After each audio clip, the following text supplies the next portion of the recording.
ನಮಸ್ತೆ. ಈಗ ತಾನೇ ಪೀಟರ್ ಅನ್ನೋ ಸಿನಿಮಾನ ನೋಡ್ಕೊಬಂದ್ವಿ. ಒಂದು ಅದ್ಭುತವಾದ ಸಿನಿಮಾ. ನನಗಂತೂ ಆ ಲೊಕೇಶನ್ ಆಗಲಿ ಅಥವಾ ಮಾಡಿರೋ ಇದು ತುಂಬ ಕನೆಕ್ಟ್ ಆಯಿತು. ಯಾಕಂದರೆ ನಾನು ಒಂಥರ ಹಳ್ಳಿನಲ್ಲಿ ಹುಟ್ಟಿ ಬೆಳೆದ್ರು. ನಮ್ಮ ಆ ಲೊಕೇಶನ್ಸ್ ಎಲ್ಲ ತುಂಬ ಚೆನ್ನಾಗಿದೆ. ನ್ಯಾಚುರಲ್ ಆಗಿ ಯಾವ ಲೊಕೇಶನ್ನ ಎಲ್ಲಿ ಯಾವ ಸೀನ್ಗೆ ಹೇಗೆ ಬೇಕು ಅಷ್ಟು ಚೆನ್ನಾಗಿ ಯೂಸ್ ಮಾಡಿದ್ದಾರೆ.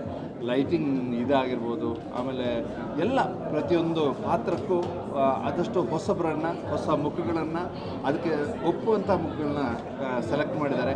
ಯಾವುದು ನಮಗೆ ಆ ಪಾತ್ರ ಬೇರೆ ಯಾರೋ ಮಾಡಬೇಕಿತ್ತು ಅಂತ ಆ ಪಾತ್ರ ಅವರೇ ನಿಜವಾದ ಪಾತ್ರ ಅಂತ ಅನಿಸುವಷ್ಟು ನ್ಯಾಚುರಲ್ ಆಗಿ ಅಷ್ಟು ಆ ಪಾತ್ರಗಳಿಗೆ ಒತ್ತು ಕೊಟ್ಟು ಮಾಡಿದ್ದಾರೆ.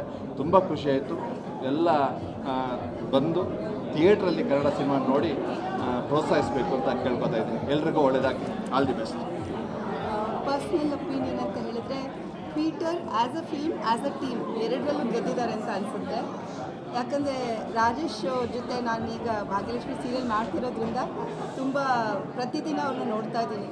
ಫಿಲ್ಮಲ್ಲಿ ಇನ್ವಾಲ್ವ್ ಆಗೋದ್ರ ಜೊತೆ ಪೋಸ್ಟ್ ಪ್ರೊಡಕ್ಷನಲ್ಲೂ ಅವ್ರು ಎಷ್ಟು ಶ್ರಮ ಪಟ್ಟಿದ್ದಾರೆ. As a team, maybe director or DOP, ಪ್ರತಿಯೊಂದು ಇದರಲ್ಲೂ ತುಂಬ ಚೆನ್ನಾಗಿ ಬಂದಿದೆ. DOP ಆಗಲಿ, ಮ್ಯೂಸಿಕ್ ಡೈರೆಕ್ಟರ್ ಆಗಲಿ, ಡೈರೆಕ್ಷನ್ ಆಗಲಿ, ಪ್ರತಿಯೊಬ್ಬ ಆ್ಯಕ್ಟರ್ಸ್ ಹೇಳಲೇಬೇಕು. ಮೋಸ್ಟ್ಲಿ ಇದು ಕಾಮನ್ ಫ್ಯಾಕ್ಟರ್ ಅನಿಸುತ್ತೆ ಎಲ್ಲರೂ ಮಾತಾಡಿರೋದ್ರಲ್ಲಿ.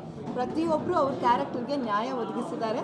ಆದರೆ ಹಿಂದೆ ಪರಿಶ್ರಮ ಕಾಣಿಸ್ತಿದೆ. ಅವ್ರನ್ನ ಆ ಥರ ಅವ್ರ ಟ್ಯಾಲೆಂಟ್ನ ಆಚೆ ತಂದಿರೋದು ತುಂಬ ಶ್ಲಾಘನೀಯ ಅಂತ ಅನಿಸುತ್ತೆ. ಲೊಕೇಶನ್ ಆಗಲಿ, ಅದರ ಬ್ಯೂಟಿ ಕ್ಯಾಪ್ಚರ್ ಮಾಡೋದಾಗಲಿ, ಅದ್ರ ತಕ್ಕನೆ ಮ್ಯೂಸಿಕ್ ಎಲ್ಲೂ ಎಕ್ಸ್ಟ್ರಾ ಅಂತ ಅನಿಸಿಲ್ಲ.